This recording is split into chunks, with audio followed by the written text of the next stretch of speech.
And I said, I'll stay 1 year, then 2 years, then 3 years, and now 33 years. So that's how we got here. There's no real plan. Just, I want to come study Chinese. I want to find out what is China really like, and then leave, but never left.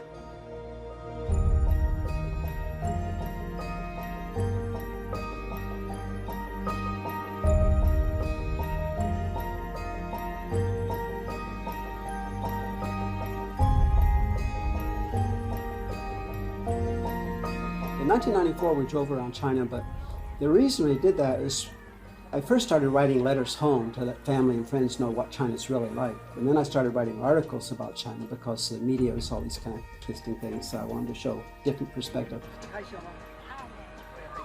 But some foreigners got very angry with me. They say, you say China is developing, but that's only on the coast. In the interior, in the west, it's not developing. I said, how do you know? You've never been there. And they said, well, how do you know? You've never been there. I thought, that's true. So if I really want to be honest, I need to go myself. So I bought a van in '93.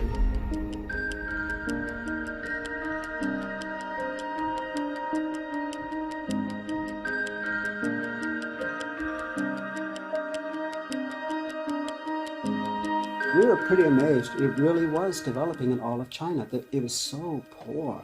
It's really discouraging to see such poverty. But even in '94, the government's already putting money into new roads and electricity and houses and the hospitals and schools. And very poor and simple, but they're doing something. I thought, what a waste of money, because in such a poor place like Ningxia or some places in Tibet, will they ever earn the money back? It's not economically logical. But then I realized this is like the old Chinese saying, if somebody's hungry, you give them a fish, they eat one day. You teach them to fish, they eat for a life. So they're building the infrastructure so people can lift themselves out of poverty.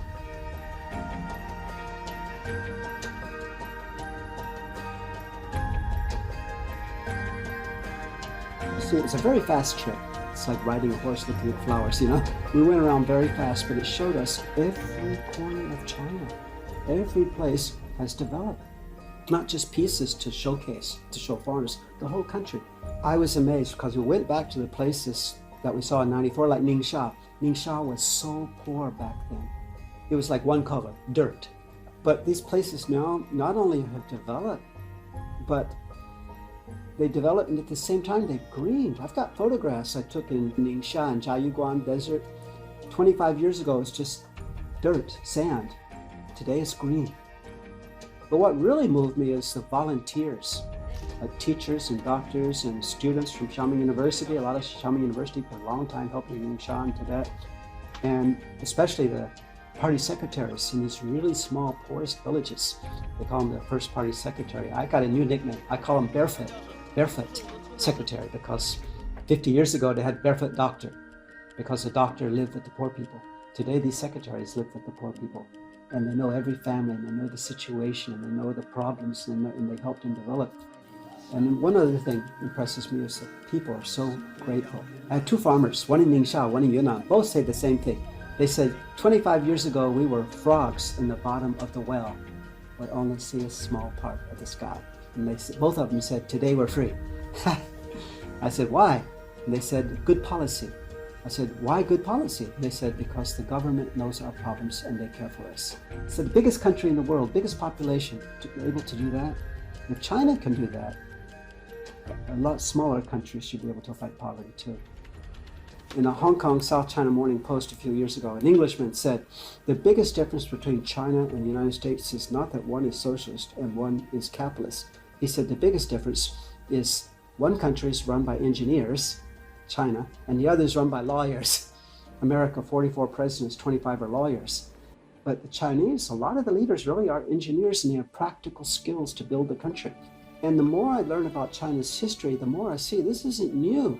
300 years ago, an English politician, Eustace Budgell, 1731, I think, he said, the whole world knows China has the big inventions. But he said China's greatest thing is the art of government. How can China, the biggest country in the world, have precision poverty and mediation? Because it has precision government. They have a problem, if it's deforestation, urbanization, desertification, it's very precision in how they do it.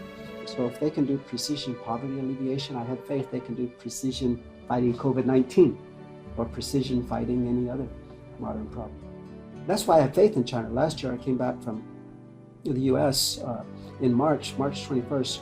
At that time the media was saying China was the worst place in the world for the virus. But my wife and I came back anyway, even though it didn't look bad in America. I said, in a short term, China will be the safest place.